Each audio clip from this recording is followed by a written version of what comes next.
오늘 우리에게 주신 하나님의 말씀은 스가랴 8장 18절에서 23절까지 말씀입니다. 저와 여러분들이 한 절씩 교독하고 마지막 절은 합독하도록 하겠습니다. 만군의 여호와의 말씀이 내게 임하여 이르시되, 만군의 여호와가 이같이 말하노라. 넷째 달의 금식과 다섯째 달의 금식과 일곱째 달의 금식과 열째 달의 금식이 변하여 유다 족속에게 기쁨과 즐거움과 희락의 절기들이 되리니 오직 너희는 진리와 화평을 사랑할지니라. 만군의 여호와가 이와 같이 말하노라. 다시 여러 백성과 많은 성읍의 주민이 올 것이라. 이 성읍 주민이 저 성읍에 가서 이르기를, 우리가 속히 가서 만군의 여호와를 찾고 여호와께 은혜를 구하자 하면 나도 가겠노라 하겠으며, 많은 백성과 강대한 나라들이 예루살렘으로 와서 만군의 여호와를 찾고 여호와께 은혜를 구하리라.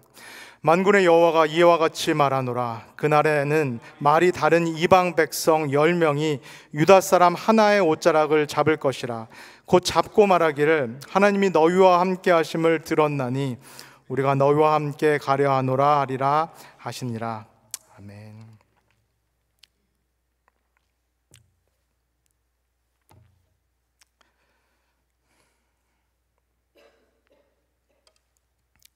안녕하세요. 수요예배 나오신 모든 분들을 주님의 이름으로 환영합니다. 참 좋은 계절이고 참 좋은 가을 저녁입니다. 제가 설교에서 제가 가을을 좋아한다라는 이 개인적인 얘기를 하도 많이 했더니, 지난주에 한 분이 이렇게 지나가시면서 귓속말로 저한테 이렇게 말씀을 하시고 갔습니다. 전도사님, 가을 좋아하신다면서요. 저도 가을 좋아합니다. 이렇게 말씀하고 지나가셨습니다. 우리 성도님들 중에서도 저처럼 가을을 좋아하시는 분들 많이 계시리라 싶은데, 우리 성도님들 가을을 특별히 좋아하시는 그런 이유가 있으신가요? 우리가 누군가를 좋아하는 것, 사람을 좋아하는 것도 특별한 이유가 있어서가 아니라, 누구를 사랑할 때도 어떤 특별한 이유와 조건이 있어서 사랑하게 되는 게 아니라, 마찬가지로 어떤 계절을 좋아하는 거, 저도 누군가가 왜 가을을 좋아하세요? 이렇게 물어보시면은 선뜻 대답을 못 하겠습니다. 오히려 자연스럽게 이 가을이 주는 느낌, 분위기를 좋아하는 것 같고, 가을이, 특별히 가을 저녁이 주는 느낌, 이 분위기에 이렇게 자연스럽게 빠진다, 스며든다라는 그런 느낌이 듭니다. 저는 우리가 하나님을 사랑하는 것, 신앙생활을 하는 것도 조금 이런 느낌이 아닐까 싶습니다. 우리가 막 억지로 하나님을 믿으려고 막 애써서 그렇게 신앙생활을 하는 것이 아니라, 시간이 가면서 자연스럽게 하나님이 믿어지게 되는 거, 자연스럽게 하나님이 더 신뢰하게 되는 거, 믿을 만한 분으로 이렇게 다가오는 거, 이것이 우리의 신앙이 아닐까 싶습니다. 하나님을 사랑하는 것도 마찬가지 아닐까라는 생각이 듭니다. 하나님을 사랑해야지, 내가 정말로 하나님을 사랑하고 헌신해야지, 이렇게 우리 힘으로 애써서 하는 것이 아니라, 시간이 지나가면서 또 하나님을 경험하면서 정말로 스며들듯이 자연스럽게 하나님의 사랑에 물들고, 그리고 하나님의 사랑에 빠져드는 것, 이것이 우리 하나님에 대한 사랑, 신앙이 아닐까라는 그런 생각을 해보게 됩니다. 이 가을 저녁에 또 이 예배 자리에 우리가 하나님의 사랑을 누리기 위해서, 느끼기 위해서 왔는데, 이 시간을 통하여서 예비된 하나님의 은혜를 만끽하고 돌아갈 수 있는 우리 모두가 되기를 주님의 이름으로 소원합니다. 제가 지난 여름부터 그리고 이번 달 초까지 우리 전도부가 주최하는 그 특강 강의를 3차례 진행을 했습니다. 이 자리에도 제 강의를 들으신 분들이 여럿 계신데, 혹시 제가 진행한 그 강의들의 그 이름이 기억나시는 분들, 제목이 기억나시는 분들 혹시 계신가요? 기억이 안 나야지 정상입니다. 기억이 안 나셔야지 제가 다음에 또 할 수 있습니다. 첫 번째 제가 했던 강의는 선교와 성경, 또는 성경과 성교라는 그런 제목의 강의였습니다. 그리고 2번에 걸쳐서 진행한 강의는 구원과 복음, 구원과 복음 1, 그리고 구원과 복음 2, 이렇게 2차례에 걸쳐서 제가 강의를 진행을 했습니다. 근데 사실은 우리 전도부장님이신 김동천 장로님께서 저에게 부탁을 하신 거, 제안을 하신 거는, 이 전도 폭발과 같이 실제로 전도를 어떻게 할 수 있는가, 실제적인 방법에 대해서, 그 훈련법에 대해서 강의를 해달라고 저에게 부탁을 하셨습니다. 근데 제가 그렇게 강의를 하지 못하고 제가 기획을 해서 강의를 했는데, 크게 두 가지 이유가 있습니다. 첫째로 제가 전도 폭발이라든가 전도 훈련법을 가르칠 수 있는 그런 전문가가 아닙니다. 제가 그 분야에 대해서 잘 모르기 때문에 그 분야를 제가 강의하는 건 좀 부족하겠다라는 생각을 했습니다. 근데 두 번째 이유가 더 중요한데, 우리가 방법을 알기 전에, 우리가 어떤 실천적인 그런 방법을 공부하기 전에 구원이란 무엇인가, 복음이란 무엇인가를 우리가 먼저 정확히 아는 거, 이해하는 것이 중요하겠다. 그래서 조금 강의식으로, 교리식으로, 조금 성서적으로, 신학적으로 제가 두 차례의 강의를 진행을 했습니다. 특별히 들으신 분들, 제가 이 구원과 복음에 대한 강의를 진행할 때 강조해드렸던 정말로 중요한 두 가지 단어들, 개념들이 있습니다. 그리고 이 두 가지 개념들이 서로 연결되어 있다라는 말씀을 제가 여러 번 강조해서 말씀을 드렸습니다. 2시에 강의를 했기 때문에 거의 잠과 사투를 벌이시면서 들으셨는데, 그럼에도 불구하고 제가 강조했던 두 가지가 기억나시는 분이 혹시 계신지요? 하나는 관계가 정말 중요하다. 그리고 또 하나는 행복이다라는 말씀을 드렸습니다. 관계와 행복이 우리의 구원에 있어서 정말로 중요하고 이 둘은 연결되어 있다라는 말씀을 드렸습니다. 구원이란 무엇인가? 우리가 맺고 있는 관계가 올바르게 진행되는 것, 우리가 하나님과 맺고 있는 수직적인 관계, 그리고 우리가 이웃과 맺고 있는 이 수평적인 관계, 그리고 내가 내 자신과 맺고 있는 이 내 안의 관계가 올바르게 잘 세워져 있는 것, 이 관계가 정말로 충만한 그 상태, 이 부족함이 없이 온전한 그 상태, 그 상태를 가리켜서 우리가 평안한 상태다라고 말할 수 있습니다. 이 관계가 충만해서 여기서부터 나오는 이 평안한 상태를 가리켜서 성경은, 구약 성경은 히브리어로 뭐라고 말하죠? 샬롬이라고 말합니다. 그리고 제가 좋아하는 한국말, 이 평안하고 샬롬인 상태, 이 상태를 우리가 한국말로는 뭐라고 표현하죠? 제가 시작할 때 인사를 드린 것처럼 안녕입니다. 내가 맺고 있는 관계가 올바를 때, 이게 충만할 때 우리가 평안과 샬롬과 안녕을 누리게 돼 있고, 평안과 샬롬과 안녕을 누릴 때 우리는 행복하게 되어 있습니다. 이것이 구원을 맛보고 있는 사람의 그 상태입니다. 하나님께서는 이와 같은 방법으로 우리가 구원을 누리고 행복하도록 그렇게 우리를 지으셨습니다. 그런데 지난주부터 우리가 함께 읽고 있는 이 스가랴서에서는 사실은 불행한 한 공동체의 이야기가 나옵니다. 이 관계가 다 무너져 내려서 행복을 누리지 못하고 불행을 느끼고 있는 한 공동체의 이야기가 나옵니다. 이 공동체가 바로 70년 동안 포로 시기를 마치고 돌아온 이스라엘 공동체입니다. 우리가 전에 에스겔서를 먼저 공부했기 때문에 이 공동체가 지금 왜 이런 상황을 지금 겪고 있는지, 왜 불행한지 그 이유에 대해서 이미 잘 알고 있습니다. 왜 그런가요?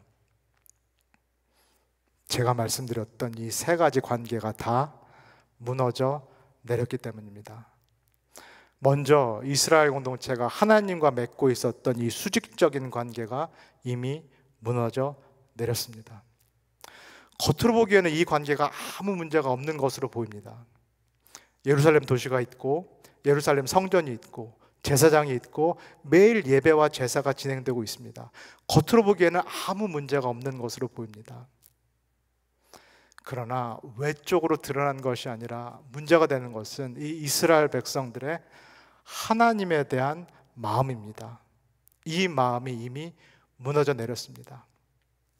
성전에 열심히 가고, 예배를 열심히 드리고, 기도를 하고, 제물을 바치고, 헌금을 바치고 있지만은 이 모든 것들을 사실은 누구를 위해서 하고 있다?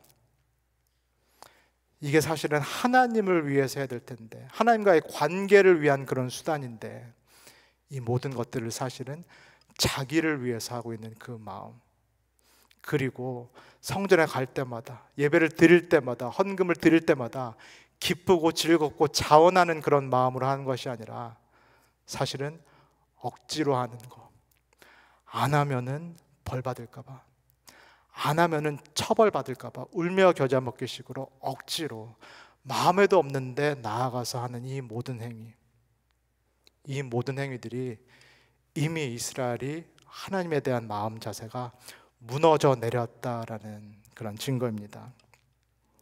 이렇게 하나님과의 수직적인 관계가 무너져 내리면 동시에 무슨 관계도 영향을 받나요? 어떤 관계도 무너져 내릴 수밖에 없나요? 이웃과의 수평적인 관계도 무너져 내릴 수밖에 없습니다. 이스라엘이라는 이 조그만 나라, 이 주위의 강대국에 비해 봤을 때 이스라엘이라는 이 조그만 이 민족이 그 당시 고대 근동 사회에서 반짝반짝 빛날 수 있었던 그 이유는 무엇이었을까요? 이 공동체 사람들은 가난한 사람들, 고아와 미망인들과 나그네, 외국인들 같이 이 가난한 사람들, 소외된 사람들, 사회적인 약자들을 돌볼 수 있는 그런 사람들로 그렇게 뭉쳐진 그런 공동체였기 때문입니다. 이 사람들도 사실은 이집트에서 어떤 사람들이었나요? 이 이스라엘 사람들. 이 사람들도 사실은 이집트라는 제국에서 소외된 사람들, 노예들이었습니다. 아무것도 가진 것이 없었던 사람, 그 누구에게도 기댈 것이 없었던 사람들이 이 이스라엘 백성들이었습니다. 이 이스라엘 백성을 그러나 하나님께서 구원을 하셨기 때문에, 그리고 이 하나님께서 이스라엘 백성들의 아버지가 되셨기 때문에 이제 너희들은 너희 공동체에 있는 사회적인 약자들, 기댈 곳이 없는 사람들, 고아와 미망인들과 외국인들을 너희들이 직접 돌보아라. 그것이 실제로 율법에 있었고 이스라엘 공동체가 이 법을 지켰기 때문에 이스라엘은 주변 강대국에서는 볼 수 없는 그 모습, 그 반짝반짝하고 빛나는 그 아름다운 공동체의 모습을 갖고 있었습니다. 그런데 하나님과의 이 수직적인 관계가 무너져 내리자 이 수평적인 관계가 함께 무너져 내리기 시작합니다. 마찬가지로 평안할 때는 아무 문제가 없었던 것으로 보였습니다. 근데 전쟁과 같은 그런 재앙이 닥치자 다른 국가에서, 다른 공동체에서 일어났던 똑같은 일이 이 이스라엘 사회에서도 일어나기 시작합니다. 제가 지난 토요 아침 예배에서 말씀드린 것처럼 동족이, 자신의 친족들이 바벨론의 포로로 끌려갔고, 그래서 그들의 집이 덩그러니 빈집이 됐는데 이제 그 빈집에 무단으로 들어가고, 그리고 그 빈집을 자기 소유를 삼는, 남의 것을 대놓고 뺏는 사람들이 생겨나는 그런 공동체로 이 공동체가 바뀌게 됩니다. 그리고 공의로운 하나님의 그 법정이라는, 하나님의 정의가 실현돼야 되는 그 하나님의 법정이 이제는 강한 자, 힘 있는 자 편으로 판결이 완전히 구부러지는, 다른 나라에서 일어나는 그 일이 이 이스라엘 공동체에서도 똑같이 일어나기 시작합니다. 이렇게 되면은 또 이스라엘 공동체가 잃어버리게 되는 것은 무엇인가요? 제가 세 가지 관계가 있다라고 말씀드렸습니다. 하나님과의 수직적인 관계가 무너지고, 이웃과의 수평적인 관계가 무너져 내리면 또 어떤 관계도 자동적으로 무너져 내릴 수밖에 없나요? 자기 자신과의 관계가 무너져 내리기 시작합니다. 이 이스라엘 공동체가 70년 동안 바벨론 이 타국의 포로로 끌려가 있는 동안 자신들이 누구인지를 잊어버리기 시작합니다. 내가 누구인지, 내가 왜 살고 있는지, 내가 왜 살아야 되는지 그 정체성을 완전히 잊어버리기 시작합니다. 삶의 방향과 목적과 의미를 이 포로 공동체가 완전히 상실을 하게 됩니다. 하나님과의 관계가 끊어지고, 이웃과의 관계가 끊어지고, 그리고 내가 누구인지 이 자기 자신과의 관계가 끊어지면서 완전히 고립돼 버리는, 완전히 망각 속으로 던져진 이 공동체가 우리가 스가랴서를 통해 보고 있는 이스라엘 공동체입니다. 그러면은 이 이스라엘 공동체 위에 관계가 다 끊어져 버렸고 완전히 고립이 된, 스스로의 감옥에 갇힌 듯한 이 이스라엘 공동체, 그러나 이 이스라엘 공동체 위에 이제 하늘로부터 땅으로 뚫고 내려오는 하나님의 음성이 들리기 시작합니다. 우리 18절에서 19절을 한번 읽겠습니다. 시작. 만군의 여호와의 말씀이 내게 임하여 이르시되 만군의 여호와가 이같이 말하노라. 넷째 달의 금식과 다섯째 달의 금식과 일곱째 달의 금식과 열째 달의 금식이 변하여 유다 족속에게 기쁨과 즐거움과 희락의 절기들이 되리니 오직 너희는 진리와 화평을 사랑할지니라.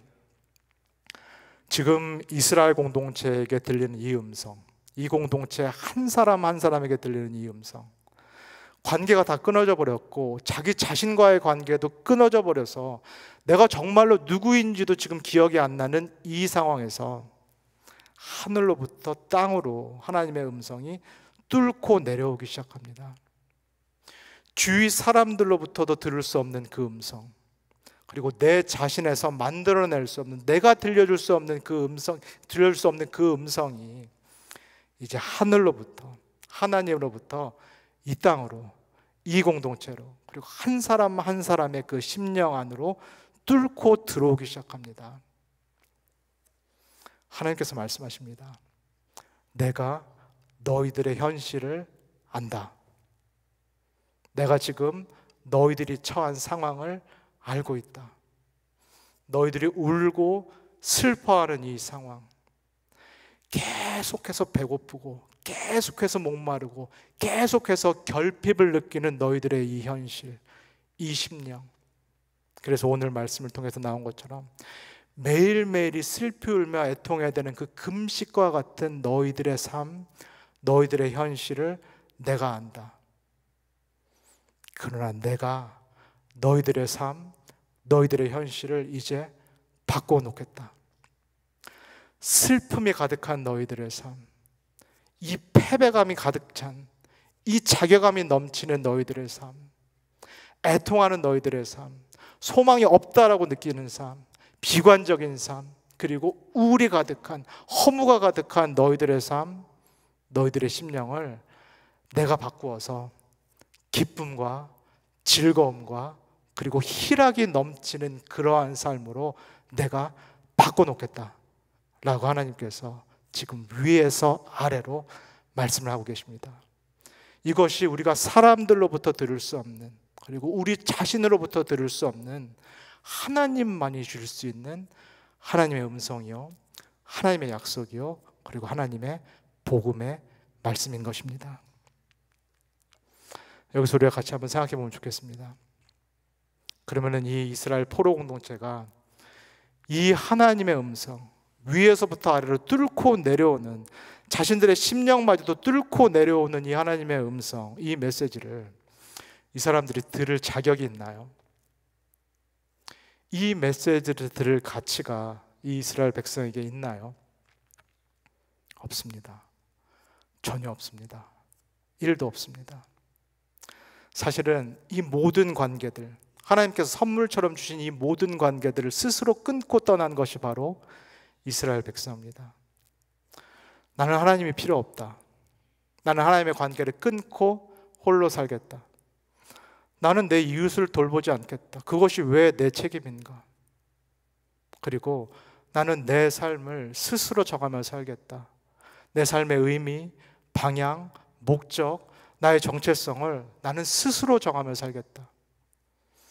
이렇게 모든 관계들을 끊고 나간 것이 사실은 이스라엘입니다. 그래서 포로기를 거치면서 하나님이 없이는 안 되는구나. 하나님과의 관계를 끊어서는 안 되는구나. 내 자원만으로는 절대로 살 수 없다라는 것을 이제 뒤늦게 깨달은 이 이스라엘. 내가 절대로 다른 사람을 억압하거나 착취하거나 갑질을 해서는 안 되는구나. 그 사람만 피해자가 되는 것이 아니라, 그 사람만 인격과 존엄성이 손상되는 것이 아니라, 그 사람의 하나님의 형상만 무너져 내리는 것이 아니라, 내가 가해자가 됨으로써 내 인격, 내 존엄성도 무너져 내리는구나. 내 안에서의 하나님의 형상도 같이 무너져 내리는구나.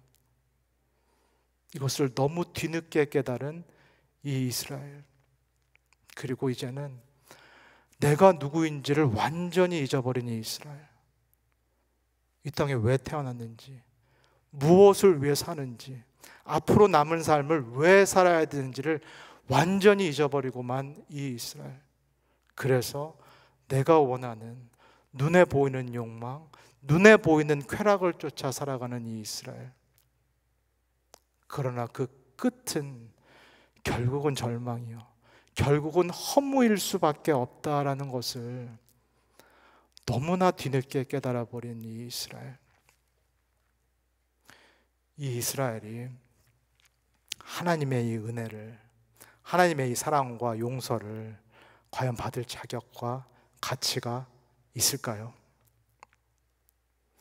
우리 20절에서 22절까지를 한번 읽겠습니다. 시작. 만군의 여호와가 이와 같이 말하노라. 다시 여러 백성과 많은 성읍의 주민이 올 것이라. 이 성읍 주민이 저 성읍에 가서 이르기를 우리가 속히 가서 만군의 여호와께 은혜를 구하자 하면 나도 가겠노라 하겠으며, 많은 백성과 강대한 나라들이 예루살렘으로 와서 만군의 여호와를 찾고 여호와께 은혜를 구하리라. 이 암울한 이스라엘 공동체, 그리고 이 암울한 이스라엘 백성들 위에 하늘로부터 뚫고 내려오는 이 하나님의 음성, 이 사랑과 용서와 은혜의 음성에는 조건이 없습니다. 이 음성에는 아무 조건이 없습니다. 이 음성을 받을 만한 자격을 갖춰야지, 이 용서의 메시지를 들을 만한 가치가 있는 사람들에게만 들리는 그런 음성이 결코 아닙니다. 오히려 정반대입니다. 나는 이 은혜를 받을 자격이 없다. 나는 하나님의 이 용서와 하나님의 이 용납을 받을 가치가 없다. 내가 지난 과거에 했던 내 일들을 떠올려 봤을 때 나는 내 스스로도 나를 용서할 수가 없다. 내가 특별히 사람들에게 준 상처, 무엇보다도 내가 사랑했던 사람에게 주었던 그 상처를 기억했을 때 나는 내 스스로를 절대로 용서할 수 없다. 나는 용서를 받을 가치가 없고 나는 행복할 자격이 없다. 나는 계속 불행해야 된다. 이렇게 생각하면서 자기에 대해서 혐오감을 갖고 있는 이런 사람들, 이런 사람들에게 하늘로부터 뚫고 내려오는 이 하나님의 용서의 메시지, 용납의 메시지, 은혜의 메시지가 도착합니다. 사실은 이 모든 관계를 망쳐놓은 것이 하나님이 아니라 이스라엘인데, 그럼에도 불구하고 하나님께서 이 모든 관계를 회복하시겠다라고 약속하시고 은혜와 용서를 받을 자격이 없는 이스라엘을 다시 하나님의 백성으로 삼으시겠다라고 말씀을 하십니다. 그렇다면은 이 이스라엘이 다시 한번 이 하나님의 사랑을 받게 된다면은, 다시 한번 이 용서와 은혜를 이 이스라엘이 체험하게 된다면, 그렇다면 어떤 일이 이스라엘 공동체, 이스라엘 백성에게 일어날까요? 우리 마지막으로 23절을 읽겠습니다. 시작. 만군의 여호와가 이와 같이 말하노라. 그날에는 말이 다른 이방 백성 10명이 유다 사람 하나의 옷자락을 잡을 것이라. 곧 잡고 말하기를 하나님이 너희와 함께 하심을 들었나니 우리가 너희와 함께 가려 하노라 하리라 하시니라. 무슨 말씀처럼 들리시나요? 이 버림받았던 이스라엘 공동체가 다시 찾아오신 하나님의 말씀을 마음 열어 받아들이면, 의심하지 않고 이 하나님의 사랑과 용서를 받아들이게 되면은 자연스럽게 선교가 된다라는 약속입니다. 자연스럽게 전도가 될 것이다 라는 말씀입니다. 이스라엘이 스스로 이 세 가지 관계를 회복하는 것이 아니라, 하나님과의 관계, 이웃과의 관계, 자기 자신의 관계를 이스라엘이 스스로, 우리가 스스로 해결하는 것이 아니라 하나님께서 해결해 주신다면, 그래서 하나님과 우리 사이의 관계가 다시 화평하게 되고, 우리와 이웃 사이의 관계가 다시 화평을 하게 되고, 무엇보다도 내가 내 자신과 화해하게 된다면, 하나님이 나를 받아주시는 것처럼 이제 내 자신이 나를 용서해 줄 수 있고 내가 내 자신을 용납해 줄 수 있다면은, 그렇다면 우리에게 다시 평안이 임한다라는 하나님의 약속입니다. 우리에게 다시 샬롬이 임한다. 우리에게 다시 안녕이 임한다라는 하나님의 약속입니다. 그리고 우리가 다시 평안하고 샬롬을 누리고 안녕하게 될 때 우리가 다시 행복을 누릴 수 있게 됐다라는 말씀입니다. 그리고 우리가 행복을 누리게 되면은 이제는 주위 사람들이, 이제는 많은 나라들이, 많은 민족들이 우리에게 찾아올 것이라는 말씀입니다. 그래서 그 행복의 비결이 무엇이냐, 그 행복의 근원이 무엇이냐, 우리에게 묻기 시작할 것이라는 말씀입니다. 그래서 그들도 이 행복의 비결, 행복의 근원을 만나기 위해서 하나님께서 계신 이 예루살렘, 하나님의 집이 있는 이 예루살렘 성전에 올 것이다 라는 하나님의 약속의 말씀인 것입니다. 사랑하는 우리 오렌지 가나안 교회 성도 여러분, 오늘 말씀을 들으시는 성도님들은 이제 더 이상 저한테 선교를 어떻게 해야 되나요?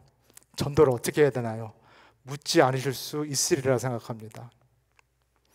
우리가 선교를 어떻게 할까요? 전도를 어떻게 할까요? 우리가 행복하면 됩니다. 우리가 행복하면은 자연적으로 선교와 전도가 됩니다. 우리 스스로 무너진 관계를 회복하는 것이 아니라 하나님께서 나를 위해서 이 관계를 회복하신다면은 우리도 이스라엘과 같이 평안과 샬롬과 안녕을 누리게 되고 우리의 삶에 행복이 넘쳐 흐르게 됩니다. 그러면 우리 주위 사람들이 와서 우리에게 물어보게 됩니다. 당신은 어떻게 그렇게 행복해 보여? 아무것도 없는 것 같은데, 별것도 없는 것 같은데 당신의 얼굴은 어떻게 그렇게 밝어? 당신의 목소리는 어떻게 그렇게 명랑해? 앞에 그렇게 산적한 문제들이 있는데, 미래가 불확실한데 당신은 어떻게 그렇게 평안해? 당신의 마음은 어떻게 그렇게 평화로워? 그 비결을 알고자 사람들이 우리에게 오게 돼 있습니다. 그때 우리가 뭐라고 대답할 수 있을까요? 내가 위에서부터 뚫고 내려오는 하나님의 음성을 들었기 때문입니다. 사람에게서 나올 수 없는, 나에게서 들을 수 없는 위에서부터 뚫고 내려오는 그 하나님의 음성, 그 하나님의 메시지를 내가 분명히 들었기 때문입니다. 관계를 다 망쳐놓은 것이 사실은 난데, 그래서 하나님께서 나를 찾지 않으셔도 할 말이 하나도 없는 나를 하나님께서 찾아오셨고, 나의 관계를 모두 다 회복하여 주셨고, 그리고 나에게 다시 사랑한다라는 그 음성, 너는 내가 사랑하는 아름다운 자녀다라는 그 음성을 내가 들었기 때문입니다. 그래서 내 관계가 회복되었고, 이 충만한 관계를 통하여서 내가 풍성한 삶을 누리고 있기 때문입니다. 내 삶이 평안하고 안녕하기 때문입니다. 내가 행복하기 때문입니다. 오늘 이 아름다운 가을 저녁에 이 스가랴 선지자 그리고 이스라엘 공동체가 경험했던 이 하나님만이 주실 수 있는 참된 평안과 샬롬과 안녕을 우리 모두가 누릴 수 있기를 주님의 이름으로 소원합니다. 그래서 우리의 삶이 정말로 행복해져서 사람들이 우리에게 와서 묻기를 소원합니다. 그리고 그때 우리가 내가 들은 하나님의 음성, 내가 받았던 이 하나님의 메시지를 전할 수 있는, 그래서 우리가 행복의 근원 되시고 비결 되신 하나님을 이웃들에게 소개할 수 있는 우리 모두가 될 수 있기를 주님의 이름으로 간절히 소원합니다. 다 같이 기도하겠습니다. 사랑해 주님, 이스라엘 공동체처럼 우리도 아무 자격이 없고 공로가 없고 가치가 없음에도 불구하고 이 밤 다시 한번 우리에게 사랑과 용서와 은혜의 메시지를 우리에게 부어주셔서 감사를 드립니다. 사실 우리가 모든 것을 망쳐놓았고 모든 관계를 끊었고 우리가 탕자처럼 멀리 멀리 떠났던 그런 사람들이었는데, 하나님께서 우리를 잊지 않고 버리지 않고 찾아 내려와 주신 그 은혜에 감사와 찬양을 드립니다. 이 밤 다시 한번 하늘로부터 뚫고 내려오는 그 하나님의 음성을 듣게 하여 주셔서 감사합니다. 하나님 아버지, 이 음성을 잊지 않게 하여 주시옵소서. 너는 내가 사랑하는 자녀다. 너는 내가 아름답게 빚은 걸작품이다. 나의 형상이다라고 말씀하시는 이 하나님의 음성을 우리 마음속에 담을 수 있도록 주님 축복하여 주시옵소서. 그래서 우리도 평안과 안녕과 샬롬을 누리게 하시고 우리의 심령뿐만 아니라 우리의 삶이 행복할 수 있도록 우리를 축복하여 주시옵소서. 그래서 우리의 행복한 삶을 통하여서 하나님의 이름이 높여지고 행복의 비결과 근원 되신 하나님이 우리를 통해서 전해지는 그 복된 일이 일어날 수 있도록 우리를 축복하여 주시옵소서. 감사드리며 예수님의 이름으로 기도합니다. 아멘. 주기도문 하시고 마치도록 하겠습니다. 하늘에 계신 우리 아버지여, 이름이 거룩히 여김을 받으시오며 나라에 임하옵시며 뜻이 하늘에서 이룬 것 같이 땅에서도 이루어지이다. 오늘날 우리에게 일용할 양식을 주옵시고 우리가 우리에게 죄 진 자를 사하여 준 것 같이 우리의 죄를 사하여 주옵시고 우리를 시험에 들게 하지 마옵시고 다만 악에서 구하옵소서. 나라와 권세와 영광이 아버지께 영원히 있사옵나이다. 아멘.